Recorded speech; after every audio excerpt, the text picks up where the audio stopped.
Hi friends, ನಮಸ್ತೆ ಎಲ್ಲರಿಗೂ. ನಾನು ನಿಮ್ಮ ಅನನ್ಯ ಗೌಡ. ಚಿಕ್ಕ ಮಕ್ಕಳಿಂದ ದೊಡ್ಡೋರ ತನಕ ಇಷ್ಟಪಟ್ಟು ತಿನ್ನುವಂಥ ಸ್ವೀಟ್ ರೆಸಿಪಿ ಅಂದರೆ ಅದು ರವೆ ಉಂಡೆ. ರವೆ ಉಂಡೆ ತುಂಬ ದಿನ ಇಟ್ಟರು ಕೆಡಬಾರ್ದು, ಸಾಫ್ಟಾಗಿರಬೇಕು ಮತ್ತು ಗಟ್ಟಿ ಆಗಬಾರ್ದು ಅಂತ ಅಂದರೆ ಈ ವಿಧಾನನ ಫಾಲೋ ಮಾಡಿ. ಸೊ ಬನ್ನಿ ಯಾವ ರೀತಿ ಮಾಡೋದಂತ ತೋರಿಸ್ಕೊಡ್ತೀನಿ. ಮೊದಲಾಗಿ ನಾನಿಲ್ಲಿ 4 ತೆಂಗಿನಕಾಯಿ, ನೀರಿರೋ ತೆಂಗಿನಕಾಯಿನ ತೊಗೊಂಡಿದ್ದೀನಿ, ಮತ್ತು ಒಣ ದ್ರಾಕ್ಷಿನ ತೊಗೊಂಡಿದ್ದೀನಿ, ಮತ್ತು ಗೋಡಂಬಿನ ಈ ಥರ ಚಿಕ್ಕದಾಗಿ ಕಟ್ ಮಾಡಿ ಇಟ್ಕೊಂಡಿದ್ದೀನಿ. ಸೊ ನಾನಿಲ್ಲಿ 1 kg ಆಗುವಷ್ಟು ಮೀಡಿಯಮ್ ರವೆನ ಯೂಸ್ ಮಾಡ್ತಾಯಿದ್ದೀನಿ. ಉಪ್ಪಿಟ್ಟಿಗೆ ಹಾಕ್ತಾರಲ್ಲ ಆ ಥರ ರವೆನ ಯೂಸ್ ಮಾಡ್ತಾ ಇರೋದು. ಮೊದಲಿಗೆ ಒಂದು ಪಾತ್ರೆನ ಇಟ್ಕೊಂಡು ಅದಕ್ಕೆ 1 ಸ್ಪೂನ್ ತುಪ್ಪನ ಹಾಕ್ಕೊಂಡು ರವೆನ ಹುರಿದಿಟ್ಕೋತೀನಿ. ನಾನಿಲ್ಲಿ ದೊಡ್ಡ ಪಾತ್ರೆನ ಯೂಸ್ ಮಾಡ್ತಾಯಿದ್ದೀನಿ. ಯಾಕೆ ಅಂತಂದರೆ 1 kg ಆಗುವಷ್ಟನ್ನ ಮಾಡ್ತಾ ಇರೋದು ನಾನು. ಸೊ ಅದಕ್ಕೆ 1 kg ಆಗುವಷ್ಟು ರವೆನ ತಗೊಂಡು ಈ ಥರ ಹುರಿದಿಟ್ಕೋತೀನಿ. ಇದನ್ನು ಚೆನ್ನಾಗಿ ಹುರಿತಾ ಇರಬೇಕು, ಕಡಿಮೆ ಫ್ಲೇಮ್ ಕೊಟ್ಕೊಂಡು ಚೆನ್ನಾಗಿ ಹುರ್ಕೋಬೇಕು. ಸೊ ನೆಕ್ಸ್ಟು ನಾನು 4 ಕಾಯಿನ ತೊಗೊಂಡಿದ್ನಲ್ಲ ಅದನ್ನು ಚೆನ್ನಾಗಿ ತುರಿದಿಟ್ಕೋತೀನಿ. ಈ ಥರ ಈ ತುರಿದಿಟ್ಕೊಂಡಿರೋಂಥ ತೆಂಗಿನಕಾಯಿನೂ ಕೂಡ ಸೆಪ್ರೇಟಾಗಿ ಹುರಿದಿಟ್ಕೋಬೇಕು. ಈ ಥರ ಸೆಪ್ರೇಟಾಗಿ ಹುರಿತಾ ಇದ್ದರೆ ಸ್ವಲ್ಪ ಕ್ರಿಸ್ಪಿ ಥರ ಬರುತ್ತೆ, ಸೊ ಸಾಫ್ಟಾಗಿರುತ್ತೆ ಅಂತ ಅಂದ್ಬಿಟ್ಟು ಈ ಥರ ಸೆಪ್ರೇಟಾಗಿ ಹುರ್ಕೋತಾ ಇರೋದು. ಈ ತೆಂಗಿನಕಾಯಿನೂ ಕೂಡ ಚೆನ್ನಾಗಿ ಹುರ್ಕೋತಾ ಇರಬೇಕು, ಸ್ವಲ್ಪ ಬೆಚ್ಚಗಾಗಬೇಕು, ಎಲ್ಲ ಅಲ್ಲಿವರೆಗೂ ಹುರ್ಕೊಂಡ್ರೆ ಸಾಕಾಗುತ್ತೆ. ಸೊ ರವೆನ ಸೆಪ್ರೇಟಾಗಿ ಹುರಿದಿಟ್ಕೊಂಡಿದ್ದೀನಿ, ಹಾಗೆ ತೆಂಗಿನಕಾಯಿನೂ ಕೂಡ ಸೆಪ್ರೇಟಾಗಿ ಹುರಿದಿಟ್ಕೊಂಡಿದ್ದೀನಿ. ಇದೆಲ್ಲ 1-2 ನಿಮಿಷ ಹುರ್ಕೊಂಡ್ರೆ ಸಾಕು. ಕಡಿಮೆ ಉರಿಯಲ್ಲಿ ಹುರ್ಕೋಬೇಕು, ಜಾಸ್ತಿ ಉರಿ ಏನಾದರೂ ಕೊಟ್ಟರೆ ತಳ ಹಿಡ್ಕೊಳ್ಬಿಡುತ್ತೆ, ಸೊ ಆವಾಗ ಚೆನ್ನಾಗಿ ಬರಲ್ಲ. ರವೆ ಮತ್ತು ಕಾಯಿನ ಎರಡೂ ಕೂಡ ಕಡಿಮೆ ಉರಿಯಲ್ಲೇ ಹುರ್ಕೋಬೇಕು.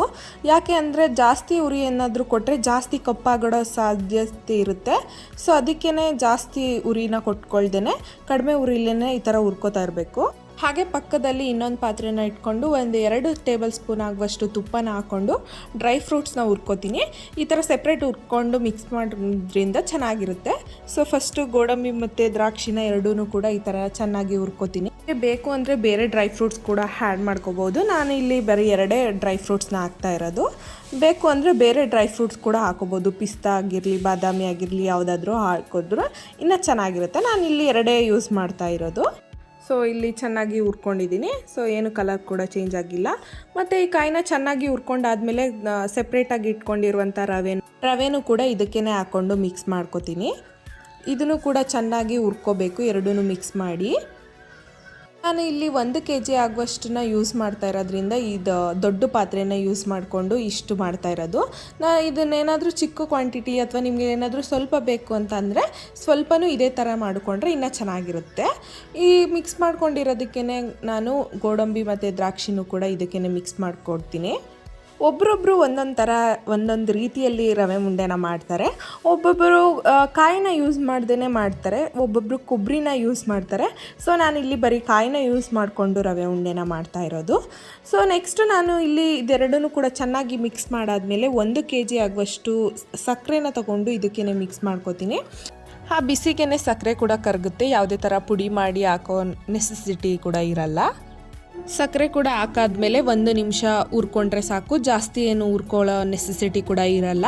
ಸೊ 1 ನಿಮಿಷ ಹುರ್ಕೊಂಡಾದ್ಮೇಲೆ ಗ್ಯಾಸ್ನ ಆಫ್ ಮಾಡ್ಕೊಬೇಕು.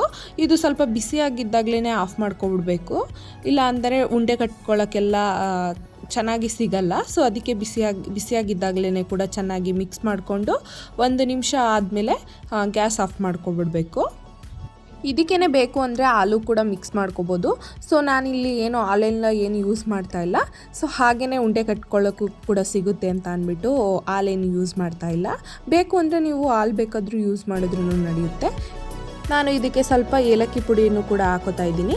ಎಲ್ಲ ಮಿಕ್ಸ್ ಮಾಡಾದಮೇಲೆ ಲಾಸ್ಟಲ್ಲಿ ಏಲಕ್ಕಿ ಪುಡಿ ಹಾಕ್ಕೊಳ್ಳಿ. ಏಲಕ್ಕಿ ಪುಡಿನ ಹಾಕ್ಕೊಂಡು ಚೆನ್ನಾಗಿ ಮಿಕ್ಸ್ ಮಾಡ್ಕೊಳ್ತಾ ಇದ್ದೀವಿ. ನೀವೇನಾದರೂ ಹಾಲನ್ನ ಹಾಕ್ತೀನಿ ಅಂತ ಅಂದರೆ ಅದನ್ನು ಗ್ಯಾಸ್ನ ಆಫ್ ಮಾಡಾದ್ಮೇಲೆ ಹಾಕಬೇಕು.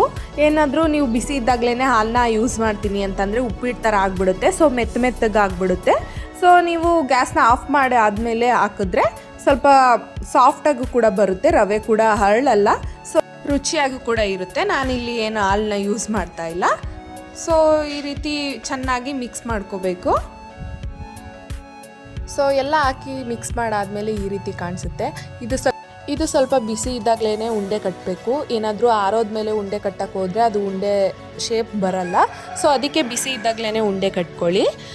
ಉಂಡೆ ಏನಾದರೂ ದೊಡ್ಡಗೆ ಬೇಕು ಅಂದರೆ ದಪ್ಪದಾಗಿ ಕಟ್ಕೊಬೋದು, ಏನಾದರೂ ಸಣ್ಣ ಬೇಕು ಅಂತ ಅಂದರೆ ಸಣ್ಣದಾಗಿ ಕೂಡ ಕಟ್ಕೊಬೋದು. ಬಿಸಿ ಇದ್ದಾಗಲೇ ಕಟ್ಟಬೇಕು, ಇಲ್ಲ ಅಂದರೆ ಶೇಪಾಗಿ ಬರಲ್ಲ.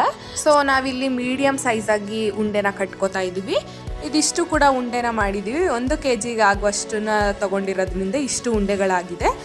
ನಿಮ್ಗೇನಾದರೂ ಸ್ವಲ್ಪ ಕ್ವಾಂಟಿಟಿಲಿ ಬೇಕು ಅಂತಂದರೆ ಇದೇ ರೀತಿ ಟ್ರೈ ಮಾಡಿ. ತುಂಬ ಸಾಫ್ಟಾಗೂ ಕೂಡ ಇತ್ತು, ರುಚಿಯಾಗೂ ಕೂಡ ಇತ್ತು. ಈ ರೀತಿ ನೀವು ಕೂಡ ಮನೆಯಲ್ಲಿ ಒಂದ್ಸಲಿ ಟ್ರೈ ಮಾಡಿ ಹೇಗಿತ್ತು ಅಂತ ಅಂದ್ಬಿಟ್ಟು ಕಮೆಂಟ್ ಮಾಡೋದನ್ನ ಮಾತ್ರ ಮರಿಬೇಡಿ. ಈ ವಿಡಿಯೋ ಇಷ್ಟ ಆಗಿದ್ರೆ ಲೈಕ್ ಮಾಡಿ, ಜಾಸ್ತಿ ಇಷ್ಟ ಆಗಿದ್ರೆ ಸಬ್ಸ್ಕ್ರೈಬ್ ಮಾಡೋದನ್ನ ಮಾತ್ರ ಮರಿಬೇಡಿ. Thank you.